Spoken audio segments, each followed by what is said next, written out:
So, maar dat is amen. Amen. Die wêreld van Okay. Môre almal, ek hoop dit gaan goed daarso.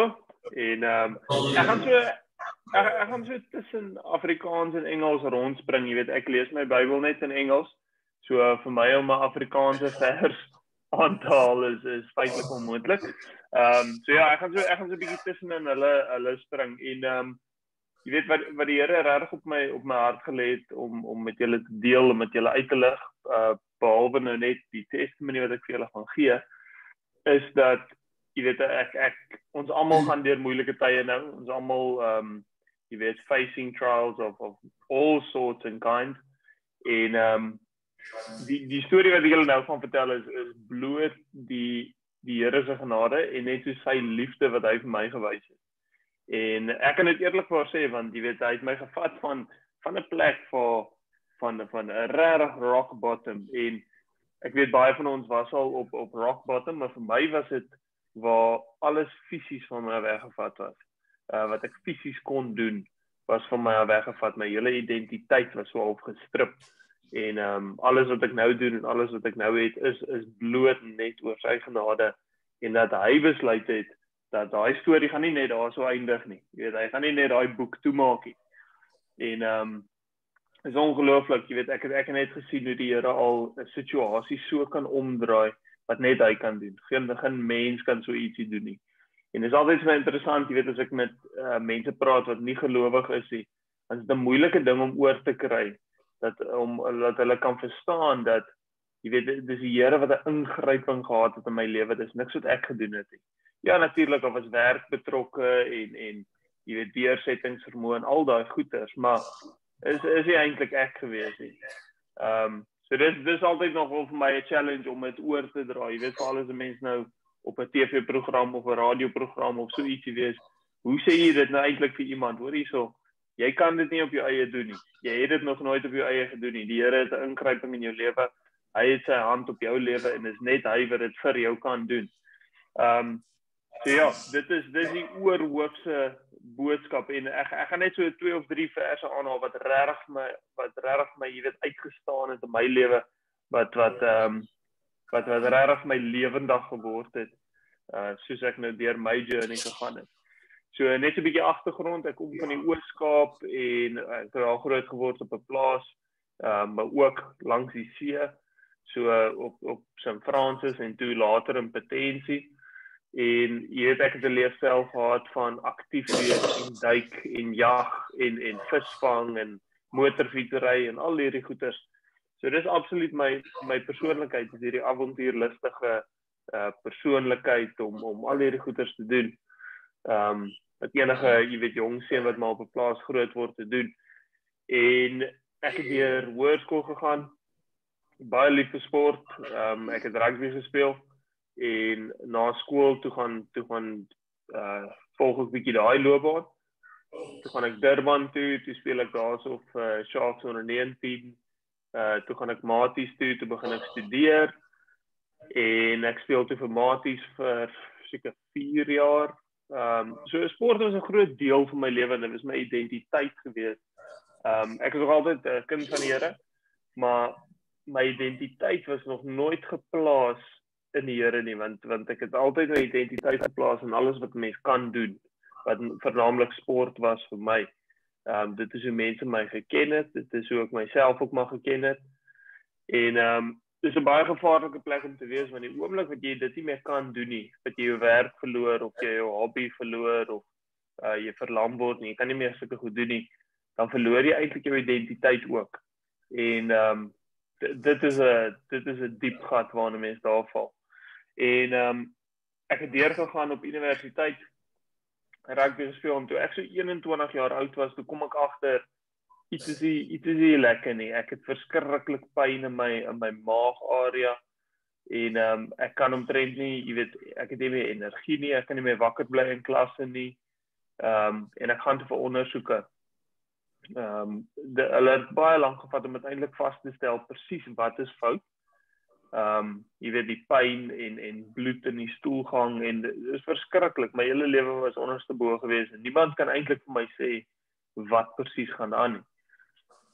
En seker na, jy weet, klompie spesialiste wat ons nou gaan sien het en alles, toe ontdek hulle ek het 'n kroniese siekte wat ulceratiewe colitis is. Nou dit is maar soos 'n almal ken IBS, byvoorbeeld irritable bowel syndrome, maar dit is teen 'n heeltemal 'n ander vlak, 'n heeltemal 'n ander graad, waar dit seertjies vorm in jou dikdarm, wat verskriklik pynvol is sodra jy nou eet of enige iets deur jou liggaam gaan. So jy verloor gewig want jy wil nie eet nie want dit is seer en jy kan nie slaap in die aande nie en dis 24/7. Dit gee jou geen breek nie. En myne was nou op so 'n graad gewees want hulle het so lank gevat om dit eintlik te diagnoseer dat dit begin kanker vorm in mense kolon. Met 'n noodoperasie moes hulle toe my kolon uithaal. Dis seker 'n proses van 4-5 operasies in 'n jaar gewees. En ek onthou daai tyd, dit was toe ek nou 21 was.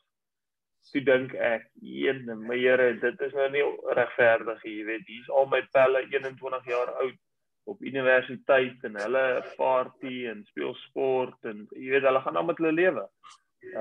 Jy is nou so half op die prime van jou jong mens lewe daai tyd op Stellenbosch en hier sit ek in die hospitaal, ek is uit universiteit uit, ek moet nou lewe met hierdie groot aanpassing. In elk geval vir my die grootste skok was toe hulle vir my gesê het, ek gaan nie weer kan sport doen nie, jy gaan nooit weer kontaksport kan speel nie.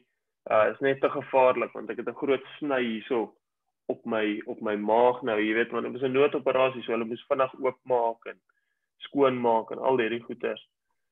En dit was vir my seker die grootste skok, jy weet, as toe die dokter vir my sê ja, maar jy gaan nooit weer kan sport doen nie. Want dit was my identiteit gewees. Dit is alles wat ek geken het, dit is hoe ek in universiteit gekom het, dit is hoe ek deur die lewe gekom het. So dit was vir my verwoesting wat dit gesaai het in my lewe. Maar op die ouderdom van 22 toe ek nou 'n bietjie herstel het na hierdie ek is maar redelik hardkoppig, so toe gaan speel ek maar weer sport en ek gaan terug rugby toe en ek begin toe weer oefen en ek speel toe weer. En ek dink tot my eie verbasing en jy weet die dokters al het hulle advies gegee en al hierdie goeters was ek weer able om weer sport te speel. Dit was vir my massive geweest dat 'n mens deur so ietsie jy weet erg kan gaan in jou lewe en jy kom eintlik sterker daar uit. Het vir my net ietsie in my kop het regtig vir my bietjie verander daarso. Ek het beter eintlik sport gespeel toe ek terugkom na hierdie hele storie. En al wat vir my sin maak op daai stadium was dat die oomblik wat ons deur sulke goeters gaan, dit kweek ons karakter. Dit laat ons besef wat het ons eintlik en om die meeste te maak daarvan. En ek gaan later 'n bietjie 'n vers inbring daarso wat aansluit by dit, maar die storie eindig nou nie heeltemal daar nie. So 2 jaar later, toe speel ek my laaste wedstryd vir Maties en ek is in 'n losgemaal en my arm lê openbloot op die grond en iemand het jy weet op my geval en so. En 'n ou val toe met sy knie op my skouer. En op daai stadium toe skeer ek my skouer, my bicep en my borsspier mors af, al drie af. En op daai oomblik toe dit gebeur het, ek lê nog op die veld, toe weet ek al klaar, okay, my rugby loopbaan is nou verby. Toe is ek 23 jaar oud. En mens kom maar tot die einde van universiteit en so en jy besef ook maar waar jy is in terme van talent en span en sulke goed en toe dit gebeur toe weet ek net okay, rugby is klaar vir eers. Hulle doen 'n operasie, hulle kry dit toe reggemaak en alles. En ek is toe huis toe, Oos-Kaap toe, klaar gestudeer, alles nou. BCom logistiek gedoen op universiteit met finansiële bestuur honneurs. Klaar toe met dit en ek gaan toe huis toe en ek begin toe werk saam met my pa. En 1 Desember toe is ek op pad na my meisie toe wat daar in die Oos-Kaap is, maar my arm is toe nou nog steeds in 'n sling van die operasie en alles. En ek ry toe na A toe en ek vat my oë net vir 'n sekonde van die pad af. Jy weet dit gebeur so vinnig. Kyk net vir 'n sekonde af. En toe ek weer sien toe die voorwiel van my voertuig bietjie grys gevang langs die kant van die pad. En ek verloor te beheer. En die volgende oomblik word ek wakker langs die kant van die pad. En daar staan 'n man oor my en hy sê net vir my, hoorie, lê net stil, jy het jou rug baie seer gemaak. En die eerste ding wat deur my kop gaan is, hoe weet hy dit? Want ek lê toe net langs die kant van die pad. Ek probeer toe opstaan en ek kom toe agter, maar wag, my bene luister nie meer vir my kop nie. Die beste manier om dit te beskryf. En ek voel net 'n koue oor my hele liggaam.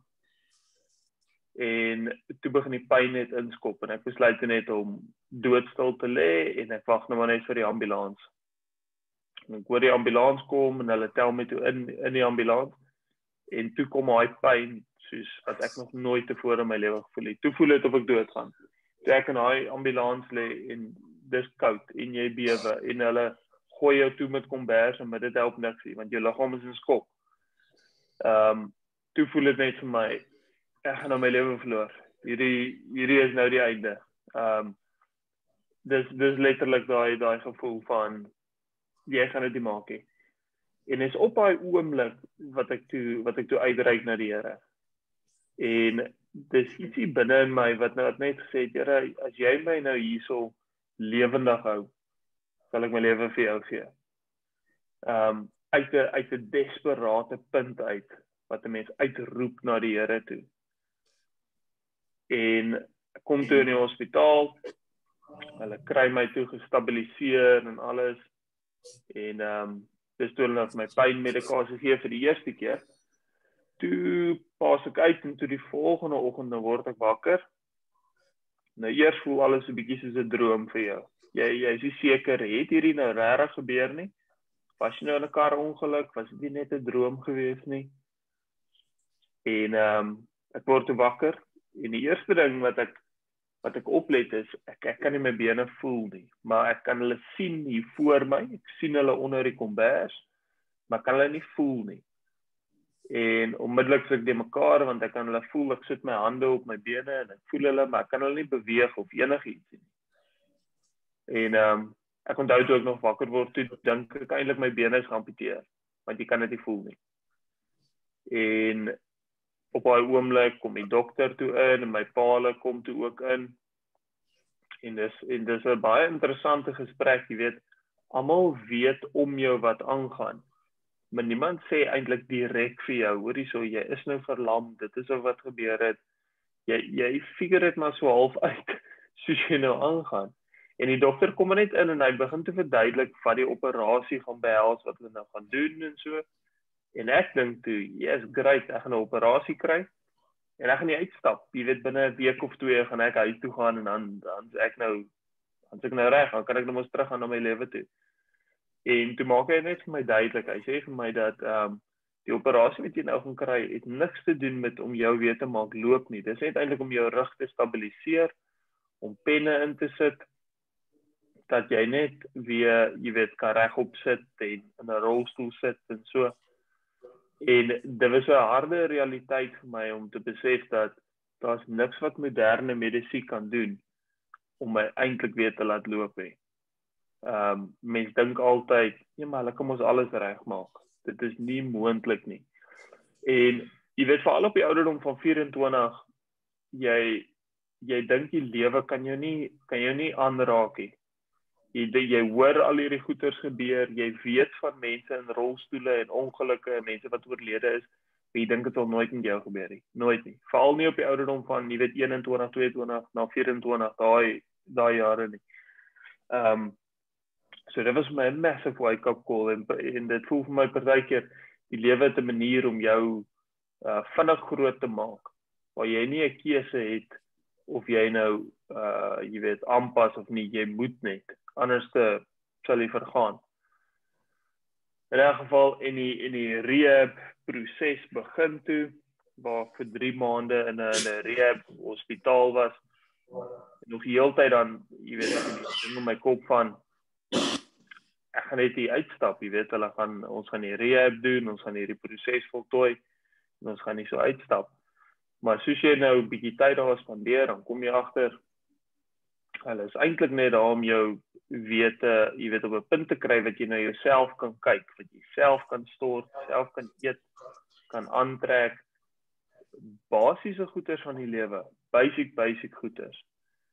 En dan, jy weet, na 3 maande, dan gaan jy na huis toe, en toe dink ek, okay, right, nou gaan ek my lewe terugkry. Nou gaan ek weer teruggaan na normaal toe, en normale lewe, en dis ook nie wat gebeur het. Jy weet, jy kom terug by die huis, want alles vreemd vir jou. Daar's trappe by jou voordeur van jou huis om in te kom, jy kan nie eens in jou eie kamer inkom nie. Jy weet, sulke goed, en ons almal het 'n plek in die lewe waar ons tuis voel, waar ons regtig voel, hierdie is nou my huis. En die oomblik wat jy nie eers daarmee kan ingaan nie, jy kan nie eers in jou eie huis ingaan nie, die enigste plek waar jy veilig gevoel het, kan jy nou nie eers meer access toe kry nie. Dis iets massive wat eintlik gebeur in jou siege, is jy het nêrens heen om te gaan nie. Alles het verander, jou liggaam is nie meer dieselfde nie, jou lewe is nie meer dieselfde nie. Het voel vir jou of jy iemand anders se lewe lei, en dis hoe het vir my gevoel het. In elk geval, dit het my so rukkie gevat om eintlik terug te gaan werk toe, wat maar normaal is, maar in daai tydperk, toe is dit 'n verskriklike gesukkel. Jy weet, om aan te trek, vat jou 20-30 minute, net om aan te trek, want nou moet jy jou lewelose bene deur broekspype kry, en skoene aantrek, en dit is 'n massive aanpassing. En op 'n stadium, toe praat ek net met die Here, en ek sê net, Here, ek weet nie of ek hierdie kan doen nie. Ek dink nie, ek kan so aangaan nie, dit is so gesukkel. Die lewe is so gesukkel, net om myself aan die gang te hou, is so gesukkel.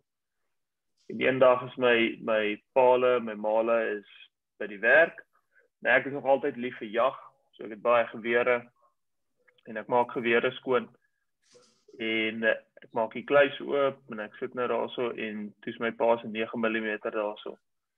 En ek haal die geweer uit, en ek sit met die geweer op my skoot, en ek dink toe by myself, ek dink toe net soos, jy weet, ek kan al hierdie nou eindig, hoekom sal ek nou so sukkel?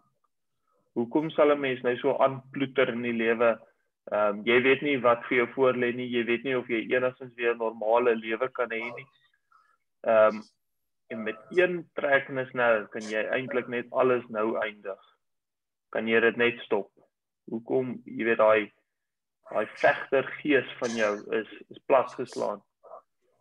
En ek voel dis wat baie mense deurgaan met in hierdie tye, dat hulle is moeg beklei, hulle is moeg om op te staan en 'n lewe te probeer maak uit hierdie situasie. En dis absoluut wat die vyand wil doen, hy wil ons moeg maak, hy wil ons afmat. Maar hier kom die verskil, jy weet, die enigste rede hoekom ek nie daai sneller getrek het daai dag nie, is toe die Here in my lewe, toe hy in my hart inpraat, en hy sê net, Alwyn, jy weet, jy sien nou dalk jou situasie, maar ek het nog steeds 'n plan met jou, dat ek is nie klaar met jou nie. En as ons kyk na op Psalm 139 vers 16, dan praat hulle daarso van, jy weet, ons elkeen het 'n boek wat geskryf is oor ons lewe in die hemel. En laat ek presies 'n vers net 'n bietjie vir julle aanhaal. Maar dit begin op vers 13, waar hulle praat van, You formed my inward parts, you covered me in my mother's womb. I will praise you, for I am fearfully and wonderfully made. Nou jy sien, as ons deur so ietsie gaan, niks het verander nie, niks was 'n verrassing vir die Here gewees. Hy het presies geweet wat ek gaan deurgaan in my lewe. En nog steeds sê hy, dat ek het jou gevorm, ek het jou gemaak, ek het jou lief, nes jy is, want jou fisiese toestand maak nie saak nie. En ek het nog steeds planne met jou. In vers 16 dan sê hy, Your eyes saw my substance being yet unformed, and in your book they all were written, the days fashioned for me, when as yet there were none of them. So nog voor die aarde, jy weet, gevorm was, het die Here 'n boek geskryf oor ons almal se lewe. En dit is net vir my so comforting om eintlik te weet dat maak nie saak wat ons deurgaan nie, wat ons face in hierdie lewe nie, niks is 'n verrassing vir die Here nie. En hy weet presies hoe dinge gaan uitdraai.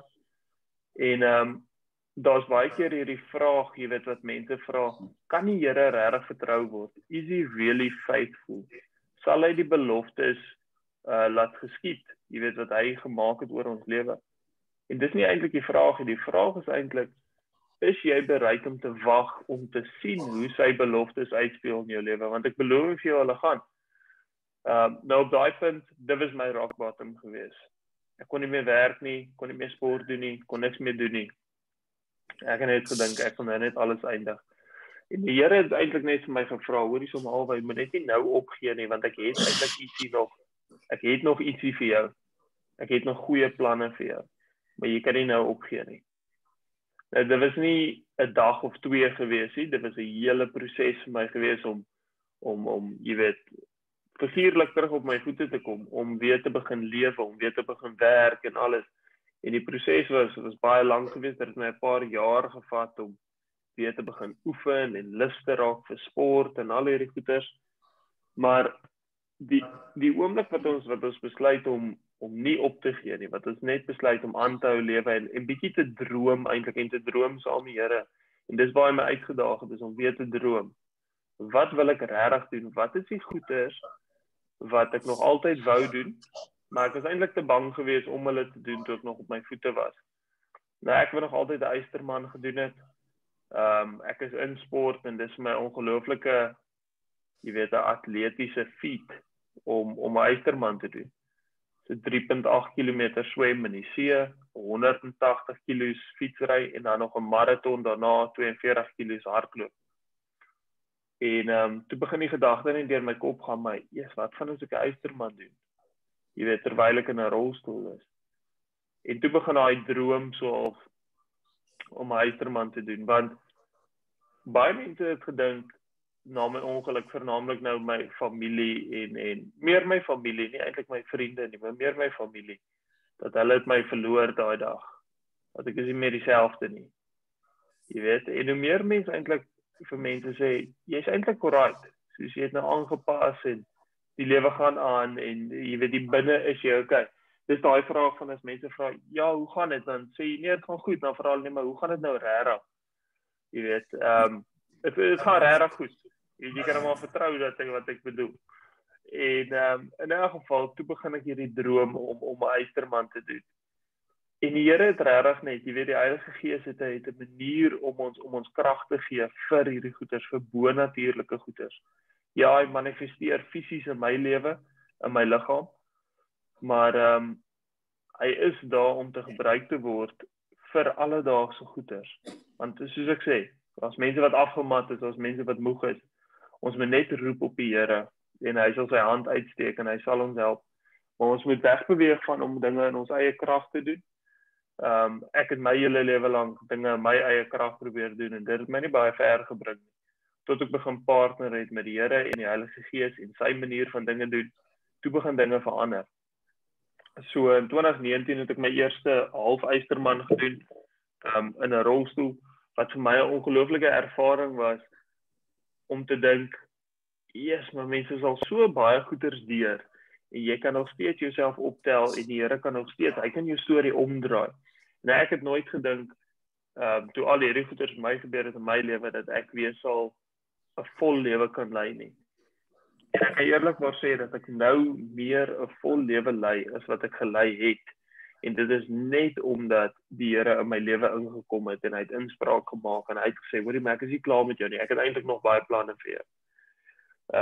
Einde 2020 toe swem ons van Robben-eiland af Blouberg toe, wat 'n 8 km swem is in die koue water en so. En ek is die eerste parapleeg in die wêreld om dit te kon doen. En dis net dit verstom my nog steeds dat toe die Here gesê het dat hy's nog nie klaar met my nie. Ek het nooit gedink dis wat hy bedoel nie. Nooit nie. Nooit nie. Maar sy planne is soveel groter en soveel beter as ons in. En ek wil net terugkom na daai toe. So ek probeer die prentjie skets deur wat mens alles deurgaan en wat die Here eintlik beplan het vir jou. Daai kontras van daai rock bottom en eintlik waar jy jou wil vat. En as ons kyk na James 1 vers 2 tot 4 en dit spreek net vir my boekdele van hierdie hele journey. So kom ons kyk wat sê hulle hierson. Sê hulle, my brethren, count it all joy when you fall into various trials, knowing that the testing of your faith produces patience. But let patience, nou patience in ander vertalings, dan kan dit net wees perseverance. So let perseverance have its perfect work, that you may be perfect and complete, lacking nothing. Nou, jy weet, as ons moeilike tye deurgaan, dan dit kweek ietsie binne in ons, ietsie verander binne in ons. En dit bring ons altyd sterker die ander kant uit. Nou, in daai situasie, op daai oomblik, voel dit definitief nie so nie. Dit voel vir jou of die lewe jou plat druk, hoe gaan jy uitkom? There is no tomorrow. Maar die oomblik, die Here vat ons altyd daardeur.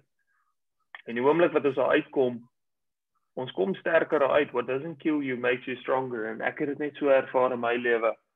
So, die boodskap wat ek op wil fokus is, jy weet, soos wat ek sê het in die begin, ons almal gaan deur goeters, ons almal gaan deur moeilike tye. En ek beloof jou, die Here is meer, jy weet, ek wil sê bekommerd met jou karakter as jou comfort zone op hierdie stadium.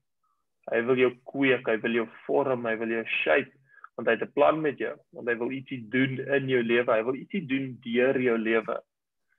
En in die week, toe voel ek net die Here praat regtig net in my hart, en hy sê soos al, jy weet, alweer, ek wil ietsie doen in jou dorp, in jou land, in die wêreld, maar ek wil dit deur jou doen, en hy wil dit deur ons doen, hy wil dit deur ons almal doen, dat, jy weet, hy wil ons dorpe verander, hy wil ons land verander, hy wil die wêreld verander, want ek glo Christene moet die wêreld verander, daar's geen ander manier nie.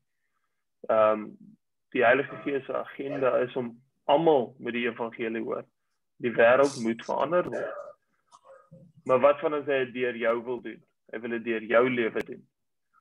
So as ons hom toelaat om deur ons te werk, om ons lewe met oorgawe net vir hom te gee, dan gaan jy goeders begin sien verander in jou lewe soos nog nooit tevore nie. Nou, ek sê altyd, dit was vir my maklik geweest, want ek het eintlik niks gehad nie. Dit was vir my maklik geweest om regtig net na die Here toe te kom en te sê, gebruik dit, doen wat jy wil, want ek het in elk geval niks nie. Maar die oomblik wat ons begin, jy weet, sê nou maar, jy het 'n suksesvolle werk, of 'n verhouding, en al hierdie goeders, ons begin ons identiteit daarin plaas, en die oorgawe raak al hoe moeiliker, want ons voel, ons het nou eintlik ietsie om aan vas te hou. So ek is nogal 'n voorstander van moeilike tye, want dit laat ons besef dat, yes, maar dalk het ons eintlik nie so baie soos wat ons dink nie. En ons het die Here nodig. Ons het die Here nodig om daai ingryping te maak in ons lewe, met die einddoel om ons dorpe, om ons lande, om ons wêreld te verander rondom ons, wat hy deur jou wil doen. Nou, ek hou maar net die tyd so bietjie dop, so as daar enige vrae is of so, ek wil daarom net so bietjie, jy weet, tyd los vir dit. Dan kan ons bietjie kyk na vrae of so, en ja, ek weet nie hoe lank hou julle gewoonlik aan nie. Sien dis nou ja, dis nou so half, definitief gaan daar vrae wees, albei. En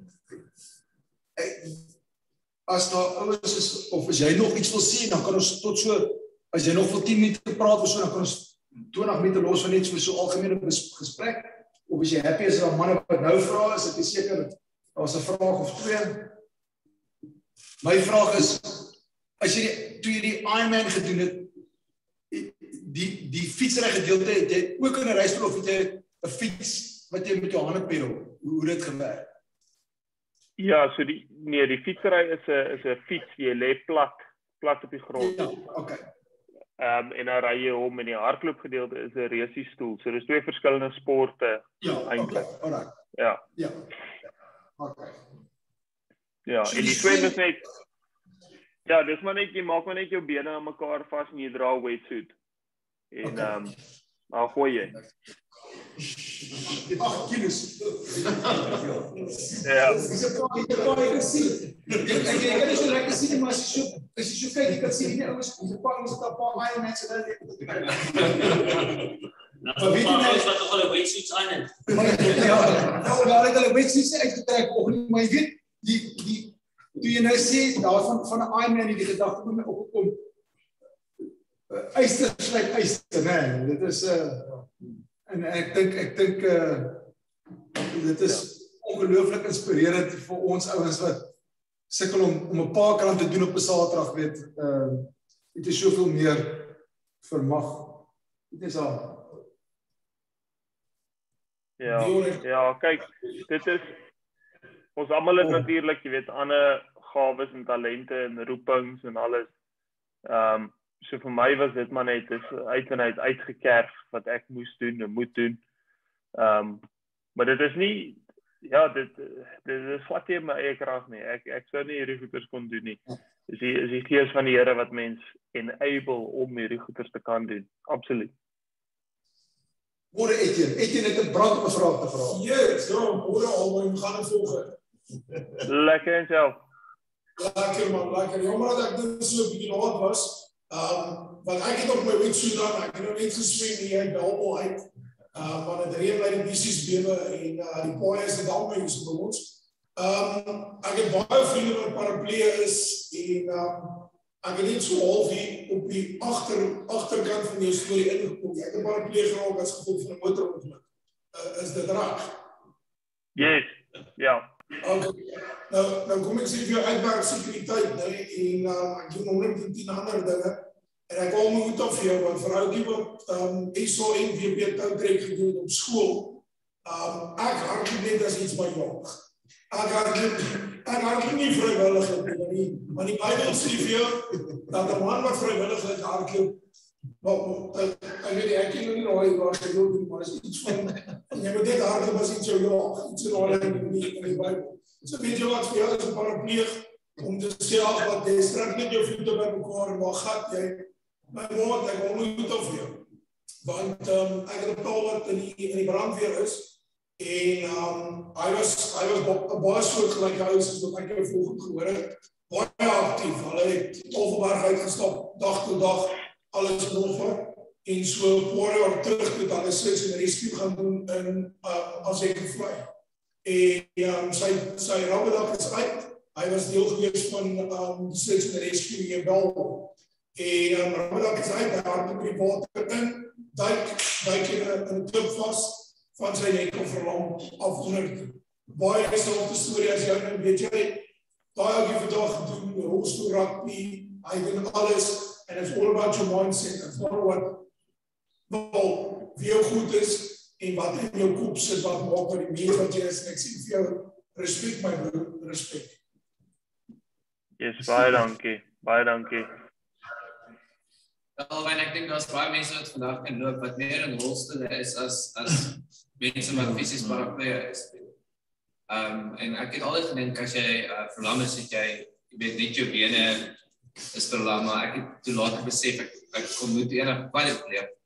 En ek besef toe maar baie mense kan ook hulle hande gebruik het. So dit is ongelooflik dat jy nog jou hande het wat weet vol funksioneer. Is daar enige iets wat jy op rekenaar tik en sien goed is nie 'n probleem met jou hande Nee, daarom nie. So my bolyf is glad nie geaffekteer nie.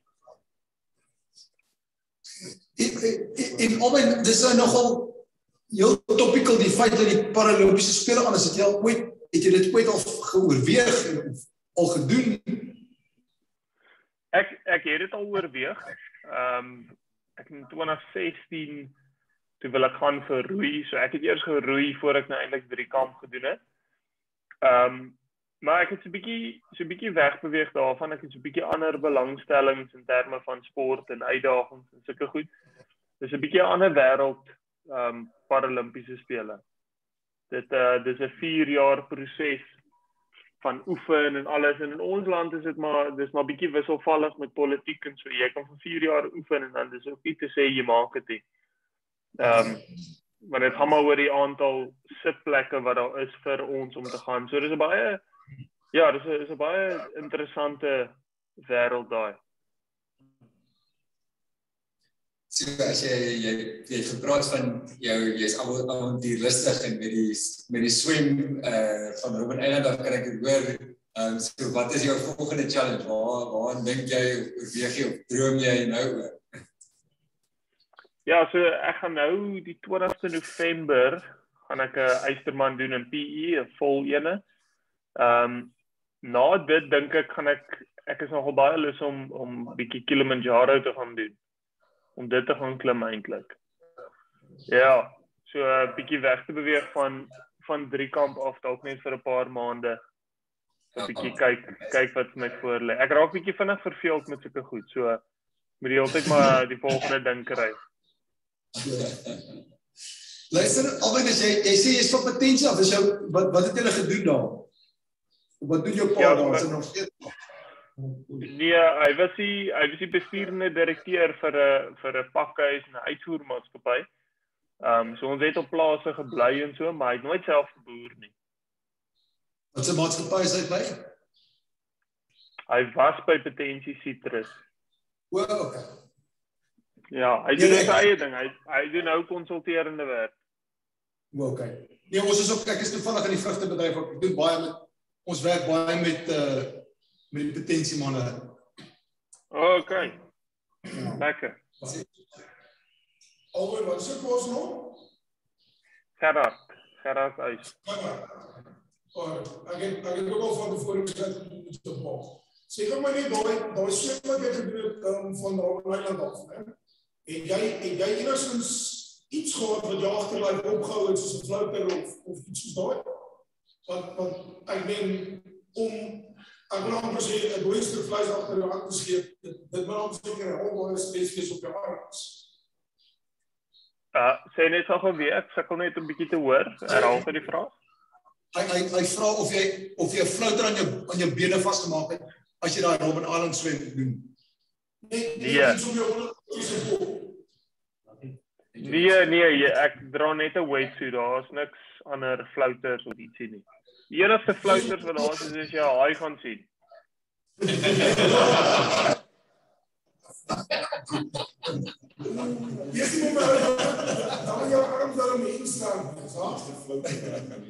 Ja.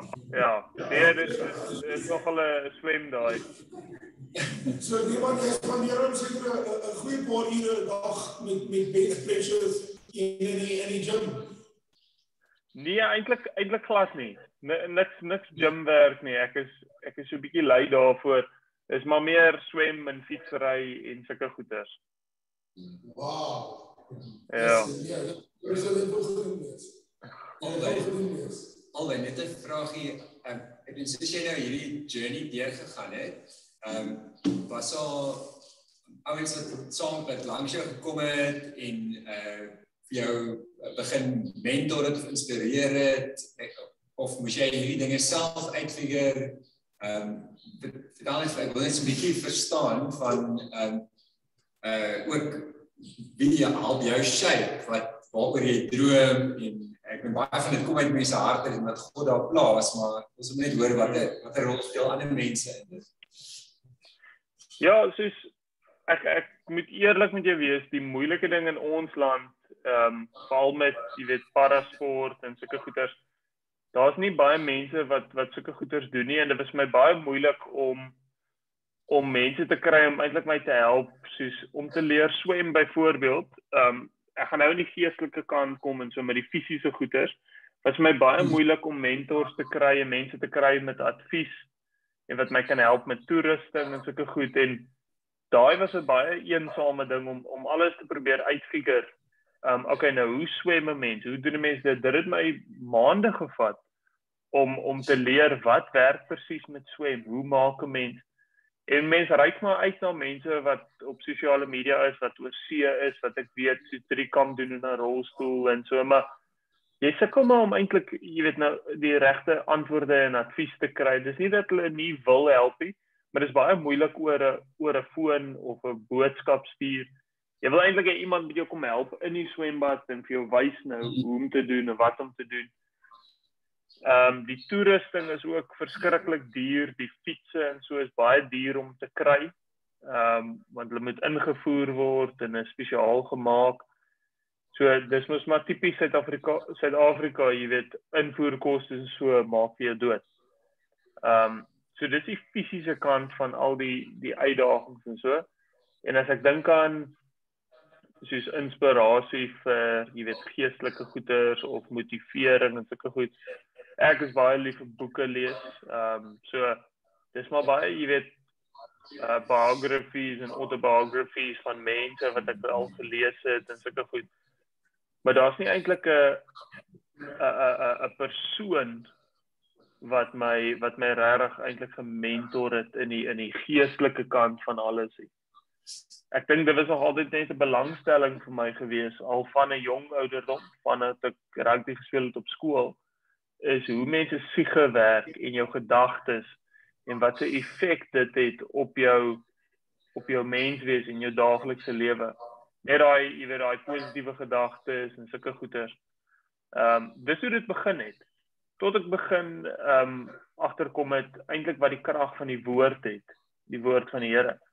En die krag wat sekere verse het, wel natuurlik alle verse het krag, maar om die woord te gebruik vir jou lewe. En wat ek daarmee bedoel is, toe ek my eerste Eysterman doen, ek het 'n vers op my arm geskryf, Filippense 4 vers 13, dat jy weet ek is tot alles in staat deur die krag van Jesus Christus. En ek onthou toe ek geoefen het, veral vir die swem ook, dan is ek so moeg en nie lus en so nie. Dan sal ek net begin, jy weet, verse opsê in my kop en ek sal begin daai woord gebruik en dit is ongelooflik die fisiese effek wat dit op jou het. Jy weet ons almal weet die woord is lewendig en hy het krag. Maar ek sê nou vir jou, sê dit hardop en apply dit in jou lewe.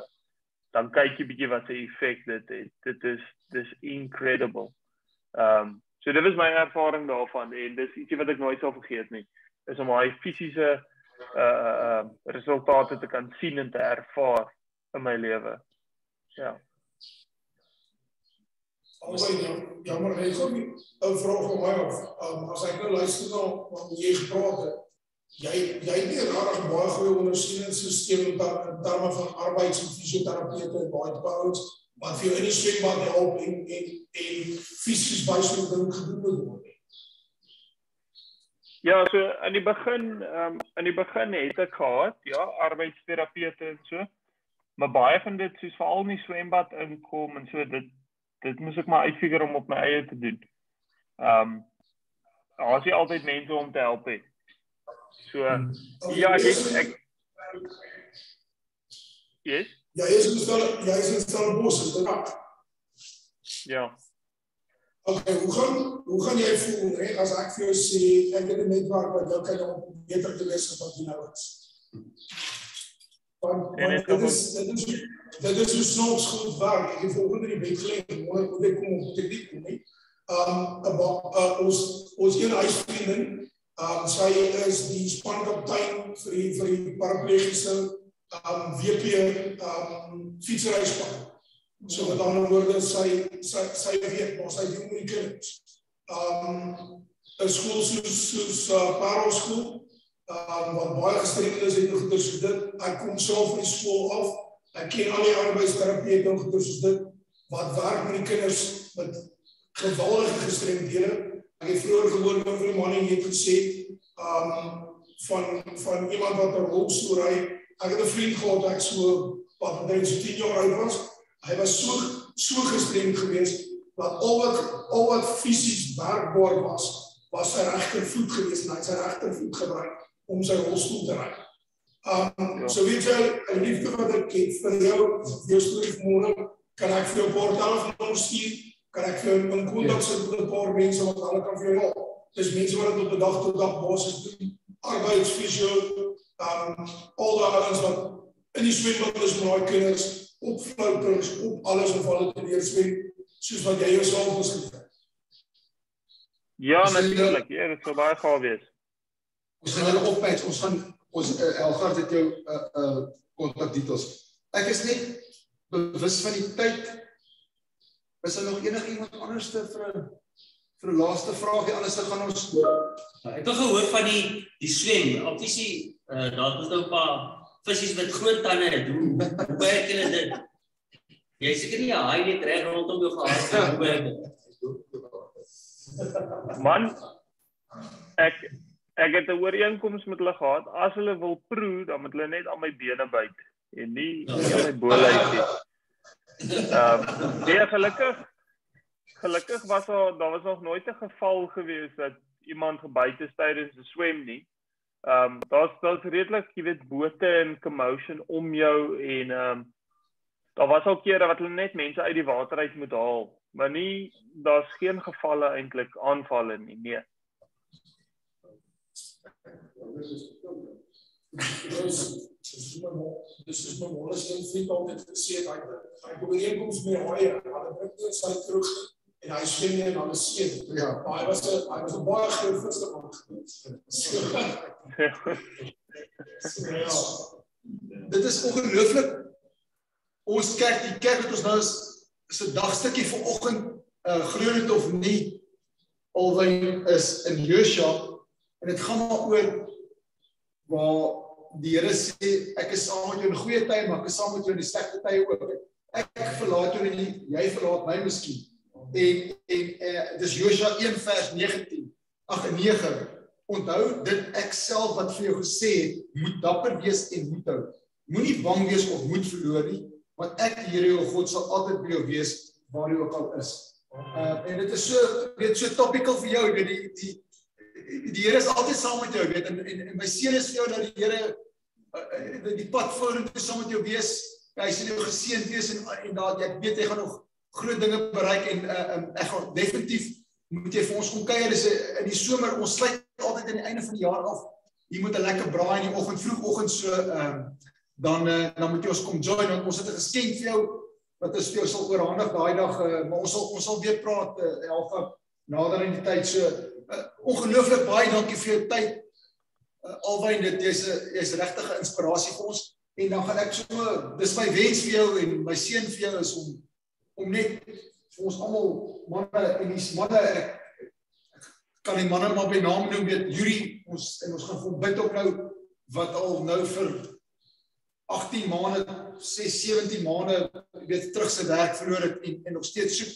Ons weet hy het sy CV nou uitgestuur na 'n paar plekke toe, dit is die deurbraak is imminent. So ons gaan weer vir hom bid en vir ouens wat ek is 'n jong en ons gaan vir Etienne bid. So ek dink is 'n inspirasie vir ons almal. Dankie. Sal ek sommer gou vir ons afsluit, né? Yes. Baie vrae, daai storie van rock bottom is imminent, dit gebeur. Ja, jy sê net die woord en die krag van die Here wat jy daar deurbring. Amen. Here, dankie vir 'n ongelooflike oggend op hierdie lekker koue, nat wintersreën. Ons weet die reën kom van die af. Here, seën vir Alwyn, seën sy werk. Hy's 'n ongelooflike jong man en mag ons almal na hom aspireer en net sy storie en hy is so ongelooflik in sy lewe, ongelooflike kind van die seën hom. Here, seën ons manne, seën vir Yuri, seën vir Etienne. Ons weet daar's die werk lê net so op die horison. Ons moet net vasbyt. Seën die manne met hulle besighede, seën die manne se huwelike, seën die manne se hulle kinders en ons seuns hou ons dogters veilig. Here, ek vra vir u vir Harold en sy mense onder by Mes. Ondersteun hulle, Here. Ons dink vanoggend spesifiek aan die hawelosings. Here, gee tog dat hulle vandag ietsie warm sal kry om te eet en na 'n droë klere sal kry, 'n kombers sal kry. Here, los dit in u hande. Los dit. Dankie vir u liefde. Seën ons vir die naweek wat voorlê. Amen.